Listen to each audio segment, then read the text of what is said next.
Hello and welcome. I'm Ramesh Ramachandran, and you're watching a special broadcast here on DD News and DD India. And I have with me two very special guests, Ambassador Ashok Mukherjee and Professor Sreeram Chaulia. Now, the two need no introduction, but just for the benefit of viewers who might be tuning in from around the world. Now, Ambassador Mukherjee has served in many positions in the Indian Foreign Service and the ministry, and he's also served as India's permanent representative to the United Nations in New York between April 2013 and December 2015. And he has authored 7 books, including one titled India and the United Nations, A Photo Journey 1945 to 2015. And Professor Chaulia is a dean at the Jindal School of International Affairs, and his most recent book is titled Trumped: Emerging Powers in a Post-American World. And we're going to discuss the United Nations as an institution 75 years on, its relevance to today's world, and also looking forward as the next few decades in the evolution of the United Nations as an institution and its various agencies. Professor Chaulia, now the theme of this year's high-level segment of the UN ECOSOC was multilateralism after COVID-19. What kind of UN do we need at the 75th anniversary? Prime Minister's speech was the first after India's election to the UNSC and the first to the broader UN membership after that election. In terms of the takeaways, what's your estimation of the thrust areas in the PM's speech? And also, if I were to ask you, what ails the UN as we know it today? Yes, Ramesh, I think Prime Minister is approaching this historic, non-permanent seat. We are getting it almost after 10 years, right? 2011 was the last time. That's right. So it does matter, and we are taking it seriously, and we are using it to assert India's leadership on the world stage. Ideally, we should be in the permanent member category, but now that that's been frozen forever and it's not moved forward, at least we have, with a resounding majority, 184 out of 193 members in the General Assembly voted for us to get this position. So we are going to exercise this with a lot of responsibility and a sense that we can shape the agenda to an extent. Non-permanent members do have, important prerogatives in the system, especially if they act collectively. And of course, we are not isolated from permanent members either, because there are many permanent members with whom we have very strong relations. True. So in terms of a working majority, if we currently, for example, South Africa, Vietnam, Indonesia, Germany, these are some of the countries that we are going to be sharing it, the non-permanent seats with 2020, 21, 22. So, we work together along with some of the permanent members. Russia has been a very strong supporter of ours. The France and Britain are very close strategically to us. The US increasingly so. So I think we have got a good opportunity to assert our issue areas. I mean, the ones Ambassador Mukherjee already mentioned, development goals, but also some of the committees. You see, non-permanent members can play a role in committees. Like there is the counter-terrorism committee. We have been pushing for a convention, comprehensive convention against terrorism for a long time. We should make a further push for it. There is a non-proliferation, always a hot topic because of Iran and North Korea. Then there is a sanctions committee. Now this is where the Chinese in the past have tried to block the sanctions on Masood Azhar and such things.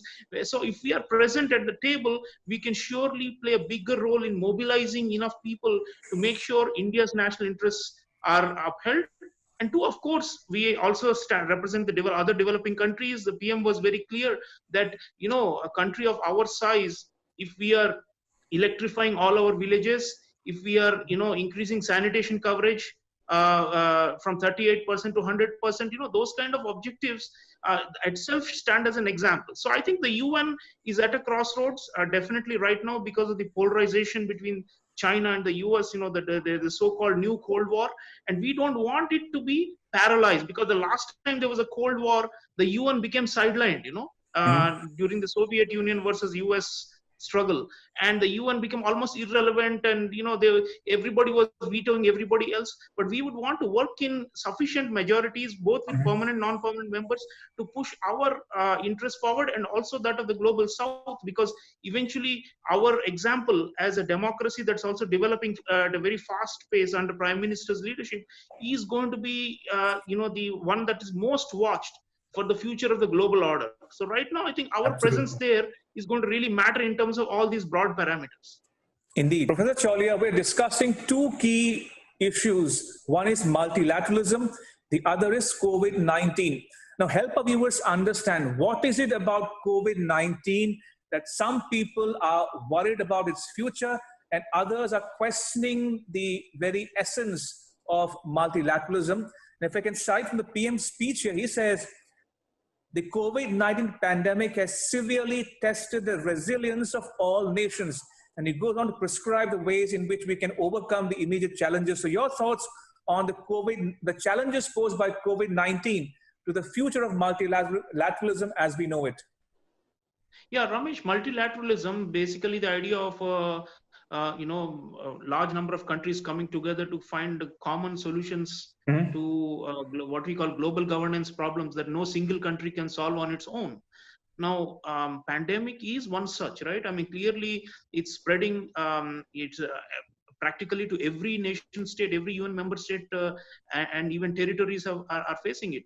So in such a situation, the expectation of the ordinary people, which Prime Minister Modi is reflecting, is that, the international community should come together and find common solutions. For example, not just the mitigation and prevention of the infection or treatment and such things, but, on essential supplies.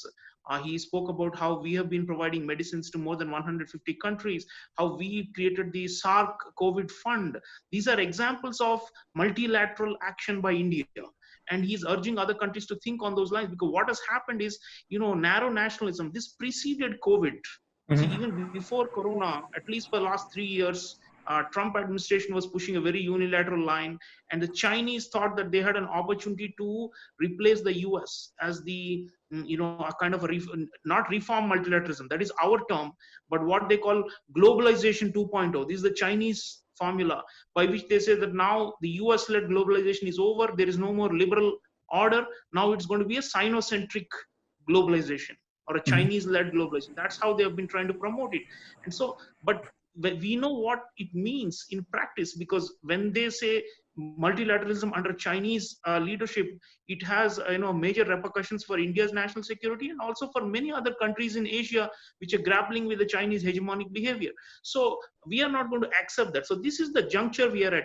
US and China are totally at loggerheads, and I expect more and more usage of the veto by China, this undemocratic power that Ambassador Mukherjee just mentioned. I mean, in the last 7-8 years, the Chinese have used it more often than in their entire history as permanent members, and they have used it mainly over controversial issues like Syria and Venezuela about intervention. But the way they are going, it's quite possible that they will now put their own narrow interests ahead of everything, and then they'll say, use the veto more.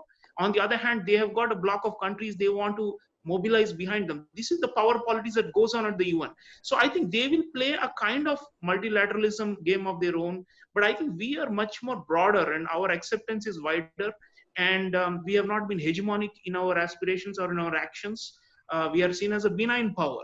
So I think that way, India has a capacity also, and Ambassador Mukherjee is the best example, how he brought together so many countries over matters of common concern. So I think bringing together around the issue area, large numbers of countries, creating consensus, and coming forward with the creative solutions to problems, including the pandemic. Now, the vaccine issue, Ramesh, now people are saying that there is a movement to make it a global public good.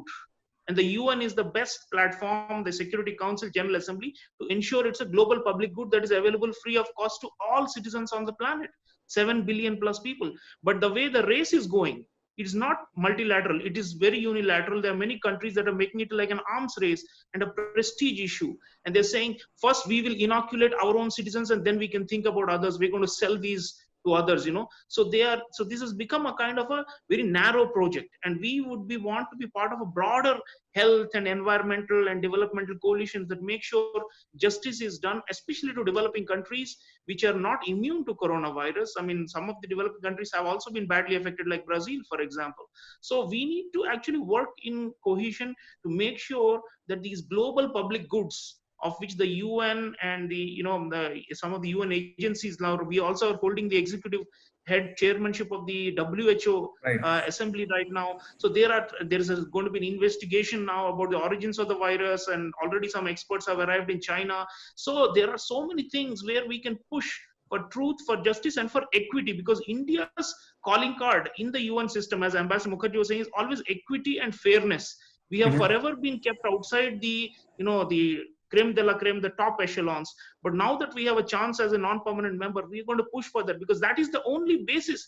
Equity, fairness, and justice are the only basis for multilateralism to really work. Otherwise, it becomes a kind of hegemonic ambitions in the disguise of multilateralism. Absolutely. Chaulia, when we talk about reformed multilateralism, could you break it down for the benefit of our viewers? What will it entail, and what would India want to see change in the near term within the UN architecture, and what kind of role does India see for itself in the so-called post-COVID world? Yeah, so when we say reformed multilateralism, we are obviously putting forward a more democratic concept than just multilateralism, which, as I said, could easily be manipulated. There is the hub and spokes model. There is one big great power, and then they have some allies and partners and others who they can induce or coerce, and then they call it multilateralism or coalition of the willing, that kind of things. Indeed. I'm running out of time. So one last question to both my guests, starting with you, Ambassador Mukherjee. Your wish list of reforms that you would want to see happen in the UNSC and the UN in general. Why? Because Prime Minister Modi has said that the UN was originally born from the furies of the Second World War. Today, the fury of the pandemic provides the context for its rebirth and reform. So in that context, recap for the benefit of our viewers, your wish list of reforms that you would like to see in the near term. Well, I think the main reform that we need is the reform of the decision-making in the United Nations Security Council and in the International Monetary Fund. This reform means that each country must have one vote, and there must be no veto, which is totally undemocratic over that issue. And I think that we have a model, we all belong to it, the International Labour Organization. India has been one of the 10 permanent members of the Governing Council of the ILO since 1922. But none of those 10 countries have the veto. And yet the ILO has worked very well. So it is a tripartite structure. It is a multi-stakeholder structure. So I think we need to actually look back to look to the future. And I think we need to reform by keeping an inclusive approach. As Dr. Chaulia is mentioning, that we are today assuming a voice of an inclusive approach to multilateralism. And that is the core of what I think is meant by reformed multilateralism, that it has to be inclusive and it has to be on an equal basis. That is what we have to do. And we should do it within the next 3 years, by the time India celebrates her 75th anniversary of her independence, and the UN is moving towards the 80th anniversary of its establishment. I think that is the time frame. Professor Chaulia, you get the last word. Your wish list of reform that you would want to see in the UN institution per se. Well, I think Ambassador Mukherjee covered most of the formal institutions, but I would like to see, a greater action on climate, especially on which there is large consensus, and where, climate justice, we have been saying for a long time that for us to adapt greener technologies, we also need not just know-how, but also funding from richer countries. That has been stalled for a long time. We need more ambitious targets in the post-Paris regime. There may be change in the US. We don't know whichever way it goes. But I think nonetheless, middle powers, Ramesh, what I would like to see is middle powers led by India, for example, Australia, South Africa, the emerging powers. We really have a chance now to sustain a kind of a bottom-up multilateralism. because the multilateralism based on the US leadership or Chinese leadership, that has largely failed the will and the interests of the majority of the people of the world.